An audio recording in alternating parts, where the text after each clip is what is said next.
Hi friends, welcome. I'll share a little more of this story with you. A Look in the Dark is a chapter, or the title of the book. It's chapter 10, called Now 4, and this is the fourth part of that chapter. You might remember that Sue has been offered the job by Carol, but she's got to go with her now down to Somerset. It's come as a bit of a shock to her mum. So her mum says, does it have to be so quick? Bill will not be in till later, I don't know. I've got a train ticket and I'd like Sue to come with me today. Carol thought it best to get Sue away fast and that Bill Parry might present objections. The work we're doing is urgent. Carol hesitated before continuing, hoping that she was not being indiscreet. I will give you our address and phone number, of course, but I would appreciate it if you and your husband kept it to yourself. It would be best if Major Stanners never got to hear about any of this.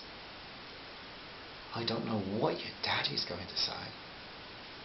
He'd probably be glad to get rid of me. Sue's words were very sadly spoken. Now don't say that, love. You know your dad loves you. The worried mother turned to Carol again. Teenagers aren't always easy, and it's been a bit tense round here this last while. I just don't know what he's going to say. Sue looked a bit angry. Look, Mum, it's not my fault I got the sack. I want to take this job. I know, love, and you'd better. But your dad'll be proper mad at me for letting you go, I expect, without even talking to him. I'd better go and pack. Are my new jeans in the wash? No, they are waiting for you to iron them. This was shouted out to Sue as she left the room to gather her things. Mrs. Parry, Debbie. Carol caught the other woman's eyes. As far as I'm concerned, Sue is already on the payroll for this week. She'll be starting work on the journey as I fill her in on what our work involves, and I'd like you to know that it's good work of value to the community. I'll write down the address for you and the phone number. Deborah Parry looked reasonably pleased. Upstairs, Sue wrote a note to her father. Dear Dad, I know you'll think this very odd, but I have to take this job and I'm going to be in Somerset for a while. Mum has the address. I know the lady I'm going to work for and she's a good lady. I really want you to know that I didn't steal anything from Major Stannard's office. You brought me up to admit it when I do wrong, and I wish you would believe me and we could be friends again. I love you and Mum so much, and I'm really sorry how things have been.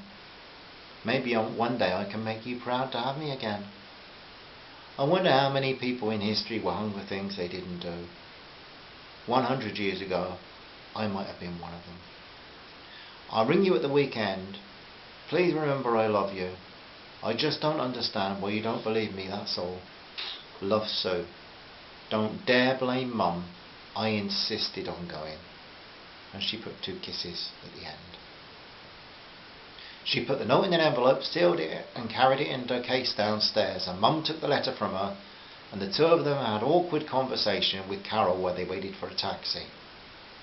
Yet when the car drew up outside, the deep affection between mother and daughter was obvious in the long hug that they gave each other. Carol thought of her own mum in County Tyrone. Having established that Sue's older brother and sister were married and that both lived out of London, it was obvious that the young girl would be much missed.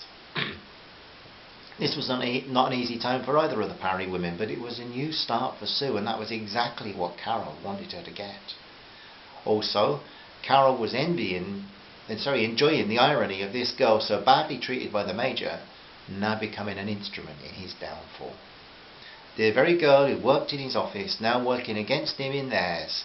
Justice and irony can often go hand in hand.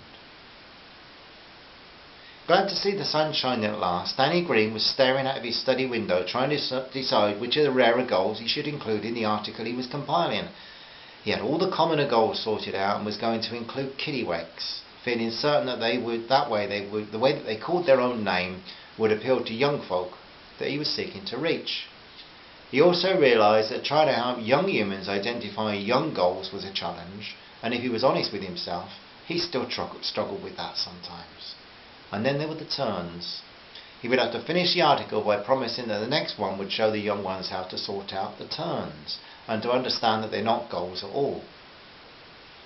He was now realising what a good personal exercise it was to have to explain everything in a language that young ones could follow and find interesting. He'd already explained that though the article was to help the young reader on holiday, the town dweller could observe some of these birds at their local refuse dump, maybe even spotting a rarity. Looking at the clock, he realised he only had an hour before he was to meet Carol at Bath railway station. His promise was that he would meet her there and that he would treat her to a cup of coffee in their favourite Bath coffee shop on Pulteney Bridge. Why am I worrying about her? He asked himself. This question, as he would put the writing to one side, both mentally and literally. Carol had been in the Lion's Den on the high wire, and Danny had calmly been writing an article at home. He guessed it was because she was only going to Stannis as a customer that he wasn't worrying too much, but he also knew that the investigation was giving each of them an opportunity to see each other in a new light, and he was aware that she was shining in that light and came across as if she could handle anything. Draining his cold cup of tea and looking for his car keys, he was asking himself, as he often did, why do I have the blessing of this wonderful girl? He was halfway down the stairs when the telephone rang. Getting to the bottom of the staircase, he lifted the phone. Hello? Danny Green speaking. Well, hello there, Danny boy. Glad you haven't left yet. We're going to be a little late getting into Bath as a delay. It will be after 5 by the time we get there. No problems. Not at all. In fact, it's all going brilliantly, so it is. Danny picked up the slight smugness in his wife's voice. We have a while to wait, so I'm going to buy Sue a cuppa. Sue? Aye, Sue. Our new intelligence officer. Carol, do you know I'm confused? You do, don't you? Oh dear, there goes my money. Love you, Dan. Love you, Danny replied to the dead phone line. Smiling to himself, he wondered what Carol was up to. Looking at the earpiece of the phone, he decided that it couldn't enlighten him. So he returned to the study for a while, and he reread the letter from the Bristol newspaper editor received in response to his suggestion of a regular natured diary in the paper. Earlier he decided that the editor must have been in the legal profession because before he took up his present post, because it seemed very unclear whether he was interested in the idea or not. Perhaps it would make more sense if he read it again now. Paddington Station was not the world's best for a cup of coffee, but Sue was thrilled at the sudden change in her fortune, and Carol was so intent on getting to know the younger girl better, so neither of them really noticed how bitter it was.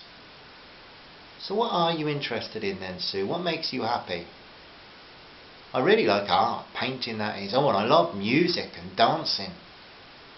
Do you get to a lot of dances then? I used to, but it's a bit hard lately, no cash. Sue smiled. I listen to the radio a lot. Any boy on the scene right now? Carol returned the smile, and Sue could see it was interested rather than a desire to pry. Not currently, there was, but nothing too serious. Nobody just at the moment. Dad says there's time enough, and we do agree about that, really. Wise girl. Are you interested in wildlife? That is wildlife, not a wildlife. Sue really liked the Irish lady with the sparkling eyes, the gentle wit and kind attitude. I used to be more when I was a kid. I used to go to Regent's Park Zoo with my dad a lot. I suppose I still like natural history programmes on the television, and I read a Gerald Durrell book recently. He's such a funny man. You're right, I love his books, and he's done a good work with his Jersey Zoo too. You have a beautiful accent, Mrs. McGovern. Did you tell me it's County Tyrone? We can see that the two ladies are getting on a treat, can't we? So where does this story go now? How involved does Sue become? What happens next? The next episode will reveal that to you. I was just thinking though, this is a bird guide that I use quite a lot. It's the RSP guide to British birds, but it covers Ireland as well. You notice on the map there, it covers Ireland as well as Britain. And, some folk look at the birds and like them, but never take the time to identify them. I wonder, could you name all the birds that appear in your back garden, in your local park, your local river? It's really worth just, even if it's in the second-hand shop, just picking up a bird guide and learning the basics. They're all a wonderful part of the creation that we enjoy so much. Just a thought. Thanks for listening to the story. Nice to be sharing it with you. Love to one and all, from myself and from Kate. Bye for now. Bye bye.